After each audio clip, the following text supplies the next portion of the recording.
महाराष्ट्र की सियासत में एक नया भूकंप आने वाला है और इस बार झटका इतना जबरदस्त है कि उसके कंपन सीधे सिल्वर ओक से लेकर मातोश्री तक महसूस किए जा रहे हैं। जी हां, ये वही दो पते हैं जहां से महाराष्ट्र की राजनीति की डोरें खींची जाती हैं और अब वही डोरें उलझती दिख रही हैं।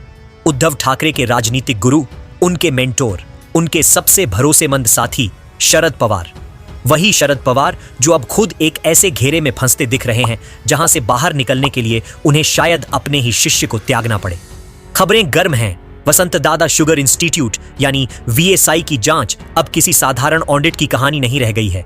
ये जांच अब सियासी रणनीति का वो हथियार बन गई है जिससे एक तीर से दो निशाने साधे जा सकते हैं। पहला, पवार को दबाव में लाना। दूसरा, उद्धव ठाकरे को अकेला करना। VSI का नाम सुनते ही महाराष्ट्र में हर कोई जानता है, ये कोई सरकारी दफ्तर नहीं, ये तो पवार परिवार का एक साम्राज्य है।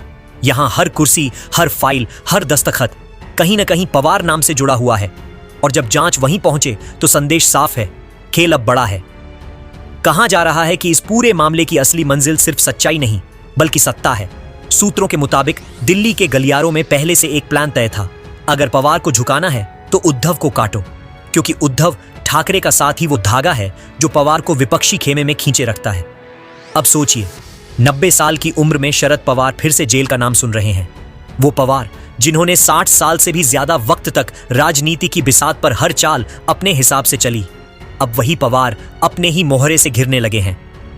राजनीतिक गलियारों में फुसफुसाहट है। पवार को एक ऑफर मिला है, सीधा और सटीक। अगर उद्धव का हाथ छोड़ दो तो रास्ता साफ।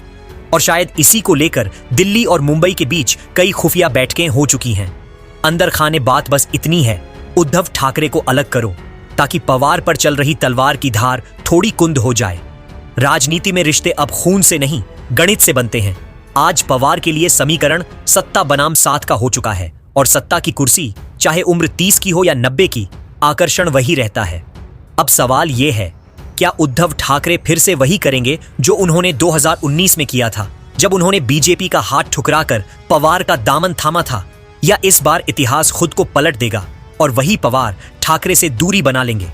महाराष्ट्र की राजनीति का ये अध्याय अब सिर्फ जांच की कहानी नहीं है, ये एक राजनीतिक त्याग की पटकथा बन रही है, जहां एक बूढ़ा मगर बाज खिलाड़ी खुद को बचाने के लिए अपने राजनीतिक बेटे को बलि चढ़ा सकता है। और वो बेटा जो कभी शिवसेना का शेर था, आज एक कोने में फिर से दहाड़ने की कोशिश में है। तो अब बारी आपकी, बताइए, क्या ये जांच सच में सत्य की तलाश है या सत्ता की साजिश? ये कहानी अभी खत्म नहीं हुई है, क्योंकि महाराष्ट्र की राजनीति में हर चाल मिठास से शुरू होती है, पर अंत में शुगर नहीं, साजिश घुली होती है। तो आपको क्या लगता है, क्या शरद पवार उद्धव ठाकरे को बचाएंगे या खुद को? कमेंट में जरूर बताएं और वीडियो को लाइक और शेयर कर अपना प्यार और सपोर्ट भी जरूर दिखाएं।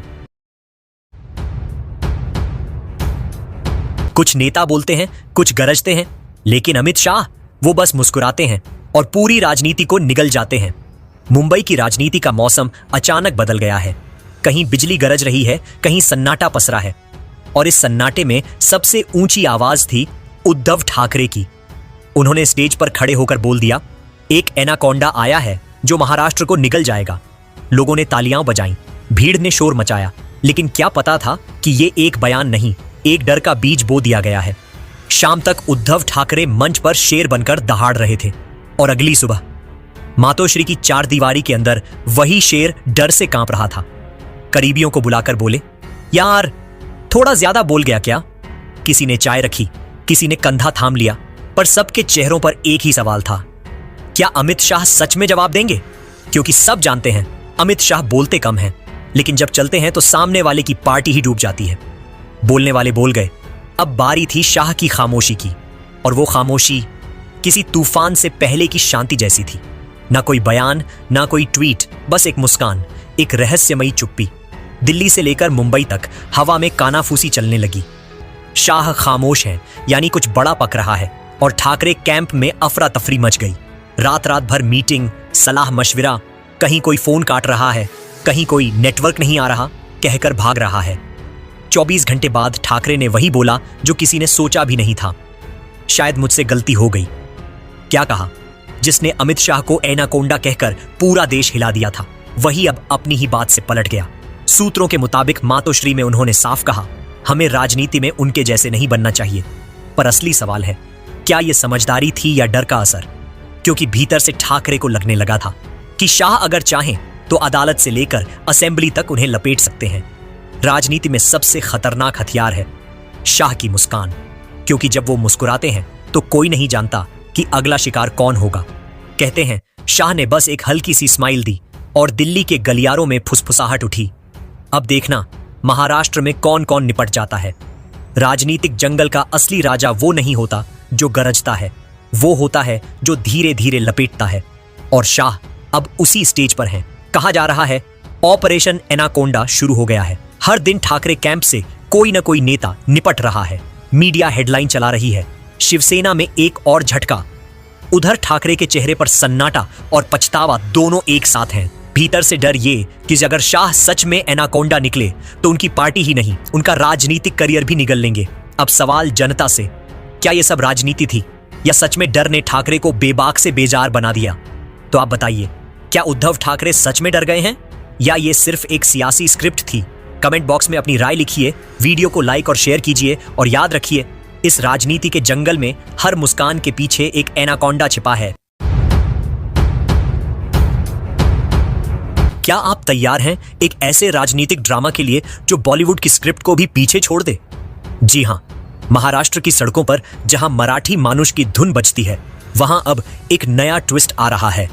आदित्य ठाकरे, वो युवा चेहरा जो शिवसेना के सिंहासन का वारिस माना जाता है, क्या अब अपना ही ताज फेंकने की तैयारी में है?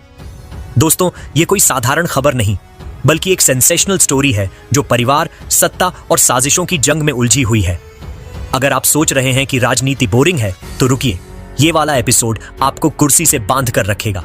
कल्पना कीजिए, एक तरफ उद्धव ठाकरे, शिवसेना के सुप्रीमो, जो अपनी पार्टी को बचाने के लिए हर तरह की जुगत लगा रहे हैं। दूसरी तरफ उनका बेटा आदित्य, वो स्टाइलिश नेता जो मुंबई की नाइट लाइफ से लेकर विधानसभा तक छाया रहता है। लेकिन अब खबर यह है कि आदित्य की आंखों में वो पुरानी आग नहीं जल रही। वो राज ठाकरे की उस फायर ब्रांड स्टाइल से थक चुके हैं। वो स्टाइल जहां उत्तर भारतीयों को निशाना बनाकर वोट बटोरे जाते हैं, मारपीट की धमकियां दी जाती हैं और हर रैली एक एक्शन मूवी बन जाती है। लगता है आदित्य सोच रहे हैं, अंकल जी, ये 90s का ड्रामा अब आउटडेटेड है। मैं तो मॉडर्न पॉलिटिक्स चाहता हूं, जहां इंस्टाग्राम रील्स से वोट जीते जाते हैं, न कि लाठी डंडों से। और यहां आता है असली बमशेल। सूत्र बताते हैं कि आदित्य ने चुपके से राहुल गांधी से हाथ मिलाया है, न सिर्फ एक बार बल्कि कई गुप्त मीटिंग्स में। क्या ये कोई कोलैबोरेशन है? राहुल की वो न्याय यात्रा वाली वाइब आदित्य को भा गई है, जहां वोट चोरी के आरोप लगाकर सिस्टम को चैलेंज किया जाता है। कल्पना कीजिए, आदित्य प्रेस कॉन्फ्रेंस में खड़े होकर चिल्लाएं, वर्ली में वोट गायब हो गए। ये कोई जादू नहीं बल्कि साजिश है। ये आइडिया सीधे राहुल की प्लेबुक से लगता है। लेकिन व्यंग्य ये है, शिवसेना जो कभी सन ऑफ सॉइल की बात करती थी, अब क्या कांग्रेस की सॉफ्ट पावर वाली लाइन पर चलेगी? या आदित्य कहेंगे, पापा, आपकी पार्टी अब मेरी स्टाइल से मैच नहीं कर रही।